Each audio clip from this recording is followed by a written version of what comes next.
बहुत सुंदर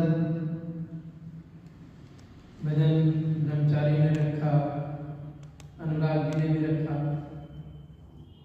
और मैं भी अपने विचार लेकर के आपके बीच में आया हूँ।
उनके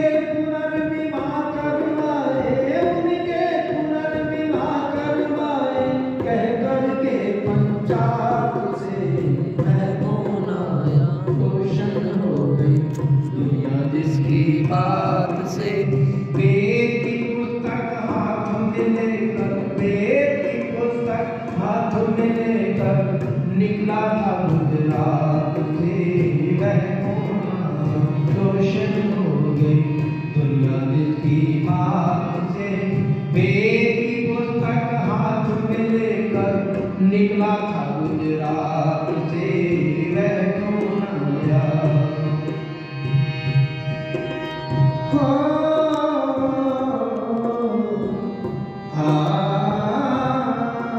क्या कहिए उसके आने को, ये बात कही समझाने को। क्या कहिए उसके आने को, ये बात कही समझाने को। प्यार किया था ऋषि ने सबको, जाने और अनजाने को। प्यार किया था ऋषि ने सबको, जाने और अनजाने को। विष के प्याले पिए सुरेंद्र, विष के प्याले पिए सुरेंद्र, जाती तेरे हाथ से। वह कौन आया रोशन हो गई दुनिया जिसकी बात से। वेद की पुस्तक हाथ में लेकर, हाथ में लेकर, हाथ में लेकर निकला था गुजरात से। वह कौन आया रोशन हो गई दुनिया जिसकी बात से। वेद की पुस्तक हाथ में लेकर निकला था गुजरात से। वह कौन आया, वह कौन आया हमें जगाया आकर के प्रभात से। वेद की पुस्तक हाथ में लेकर निकला था गुजरात से। वह कौन आया।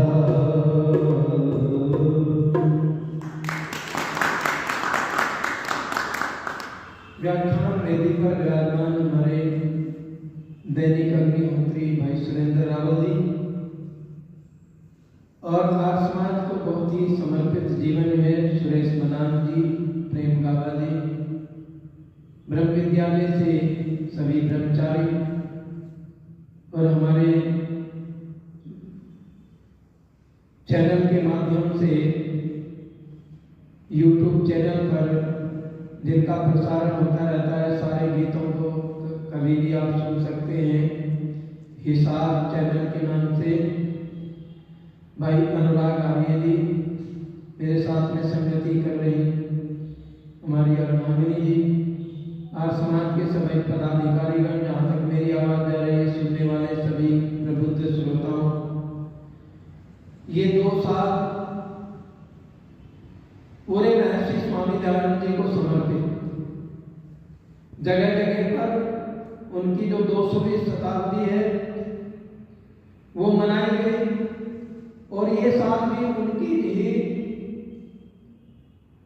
कर्तृत्व और व्यक्तित्व को लेकर के मनाया जा रहा है। सभी आर्य समाज महर्षि स्वामी दयानंद जी का गुणगान कर रहे हैं और कोई चर्चा नहीं है, केवल महर्षि दयानंद जी, क्योंकि महर्षि दयानंद ने जो दिया है राष्ट्र को और किसी ने नहीं दिया। एक व्यक्ति एक दिन कहने लगा महापुरुष तो पहले भी हुए हैं, क्या उनका इतना गुणगान नहीं होना चाहिए? होना चाहिए। जो भी महापुरुष महर्षि स्वामी दयानंद जी से पहले आए उन्होंने हमें डूबने से बचाया, लेकिन महर्षि स्वामी दयानंद जी ने हमें तैरना सिखाया ताकि हम कभी डूब ही ना सके। और वह आसमान रूपी एक नौका हमें भी सत्यात प्रकाश जैसा ग्रंथ ऋग्वेद आदि भाष्य भूमि का, बहुत सारे ग्रंथों को व्यवहार भानु, हम अपने जीवन को कैसा बनाए, व्यवहार किस प्रकार का हो, प्रत्येक व्यक्ति का कर्तव्य व्यवहारिक बताया गया व्यवहार भानु में। गाय के प्रति कितना समर्पण, गाय को पशु नहीं माना। अगर गाय को पशु मानते तो एक घटना है, उन्होंने कभी गाय को पशु नहीं माना। उनकी सभा चल रही थी, और सभा में एक बेटी ने उठ करके पूछ लिया, स्वामी जी दूध किसका बढ़िया है? उन्होंने कहा दूध तो भैंस का बढ़िया है। फिर आपने तो गौ करुणानिधि जैसी पुस्तक गाय के विषय में लिखा है कि गाय को बहुत सर्वोपरि बताया है, उसके गुणों का बखान किया है गौ करुणानिधि में। फिर आपने भैंस की चर्चा क्यों नहीं की दूध के लिए, गाय की क्यों की है? भैंस का दूध क्यों बढ़िया बताया? स्वामी दयानंद जी ने कहा गाय का दूध थोड़ा ही होता है, वह तो अमृत होता है। तो अमृत बताया गाय के दूध को, और मां का दर्जा दिया वेद के अनुसार। मां कहा गाय को। और भी कई सारी पुस्तकें लिखी। आर्य अभिविनय लिखी, बहुत सुंदर पुस्तक है, छोटी सी पुस्तक है, जिसको पढ़कर हम जो है ईश्वर का गुणगान, ईश्वर की स्तुति, ईश्वर की प्रार्थना करें। तो आर्य अभिविनय में बहुत सुंदर जो है अच्छे मंत्रों को चुन करके उनका भावार्थ भी किया। तो महर्षि दयानंद जी महाराज